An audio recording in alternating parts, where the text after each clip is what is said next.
My election to Parliament was followed by a curious lull.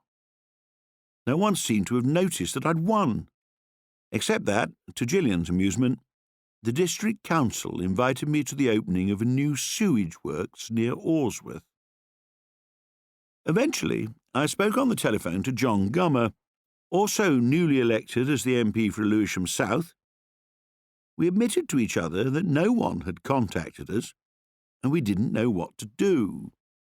We decided that on the first day of the new parliamentary term, we'd meet for lunch in London with another newly elected MP, Ian Sproat, and then go to the House of Commons to see if they'd let us in. When we nervously arrived at the St Stephen's entrance in the middle of the building's grand western front, the friendly elderly policemen, who were then the only security, recognised us from photographs they'd been given, and we were allowed in and beyond the normal public limits of the central lobby. We were criticised by a whip for turning up late, and speedily marshalled to be sworn in before the Speaker. I was standing in the short queue in front of the table of the House, waiting to be sworn in, when I was tapped on the shoulder by a new Labour MP, a young man called Gerald Kaufman, who asked politely whether I would mind if he went in front of me, as he had an urgent engagement to get to. I agreed, of course, which meant that 45 years later, Gerald Kaufman became, by a few minutes, the Member of Parliament with the longest continuous service, and therefore Father of the House. This was a great relief to me, as I had no particular desire to attend that curious rank. I now found that I had the run of the rabbit warren that's the Palace of Westminster, but nobody made any attempt to give me any sort of induction or explain where things were. The only help that I can recall receiving from the whip's office was the usual weekly whip telling me what votes were expected. The badged messengers, dotted at intervals around the house, whose formal jobs were to enforce security and deliver messages within the estate, helped me to find where the lavatories and the cloakroom were. I eventually discovered important places like the table office, which was where one went to table parliamentary questions, and the library. In my first months, the MP who was most helpful to me was my old opponent from Mansfield, Don Concannon, who was a quite delightful man and went out of his way to give me advice of every kind on the logistics and customs of this strange institution.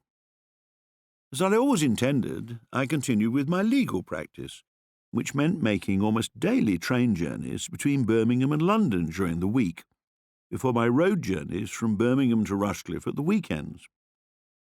Gillian and I had always known that this was going to happen, but it was still a shock to face up to the reality that from that moment on I would be a largely absentee husband and father.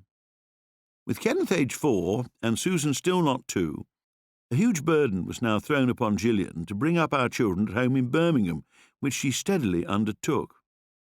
I rapidly stopped making jokes about her being a one-parent family, as it was dangerously near to the truth. For more than a decade, my daily practice on 4 days a week was to leave court when it rose in the afternoon and go to London, staying at the House of Commons till at least 10 o'clock at night, before returning to Euston for the train back to Birmingham, using the train journey to prepare the next day's legal work. I would then spend weekends in Birmingham, usually with 1 or 2 drives over to Rushcliffe and back for constituency engagements. There was a large new intake into the 1970 Parliament to give Ted Heath his majority, many of whom became very good personal friends, in addition to the many that I'd already met through my political activities as a student and a candidate. The atmosphere of the House of Commons was quite different then from that of today's House. It was essentially a large political club, where most MPs would gather in the afternoon and then stay into the evening and often the night, in very close proximity with each other. By the evening, most MPs would be eating and mingling in the House with ministers and shadow ministers alongside all their backbenchers. It was an exciting political village, with constant discussion, plenty of gossip, and many lively events. Debates in the chamber were well attended, because backbenchers were expected to be there at least for the ministerial opening and winding up speeches. In the summer, attendance levels were no doubt also helped by the fact that the only air-conditioned rooms in the whole Palace of Westminster were the Chamber of the House and the Strangers' Bar. Most evenings were spent in one or the other, with a combination of the two usually dominating the late-night sittings. Dining clubs were another prominent feature. Following the election, motivated by extreme anxiety that we were going to be supporting a right-wing and reactionary government, my One Nation friends and I had formed our own dining club of moderate new Conservative members, imaginatively called Nick's Diner, after our leader, Nick Scott. In fact, our fears proved unfounded. Nick, who had been my hero Ian MacLeod's parliamentary private secretary, an eyes and ears role in which a close working relationship often develops between the junior and senior partners, rapidly became an influential figure in the Heath government, and by the end of the Parliament, many founding members of Nick's Diner had become junior ministers. Nick's Diner is still going today, and I'm still a member, and it continues in an unbroken tradition of confidentiality to engage in lively, conspiratorial, liberal, Conservative chatter. The composition of the House was also very different to that of today. There was a marked class divide between the two parties, with many establishment and country gentleman-type characters on the Conservative side, and many working-class and trade union members on the Labour side.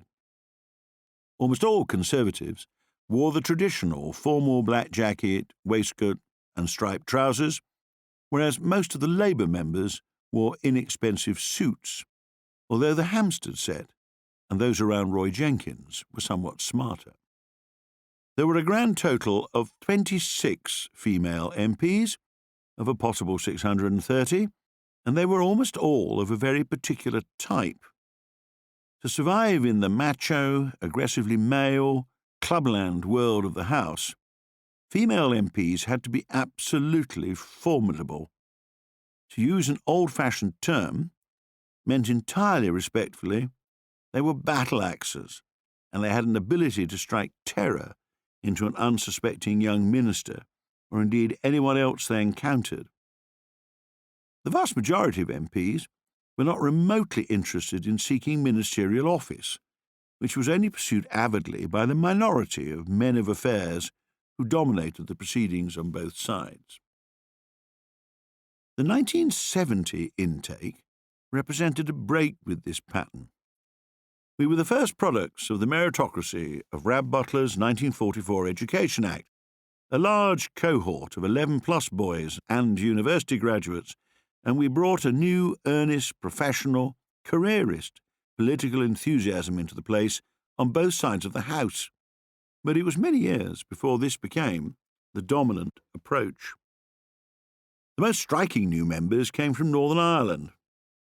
I had been 29 when I was elected, but I wasn't the youngest member of Parliament because a radical Republican young woman called Bernadette Devlin had been elected in Ulster at the tender age of 22. She became a very prominent, active, and unorthodox participant. She sometimes wore blue denim overalls in the chamber, and she once rushed forward to try to punch the then Home Secretary, Reginald Maudling, after he'd given a statement about Bloody Sunday. Another new member was Ian Paisley, who represented the other extreme of Irish politics.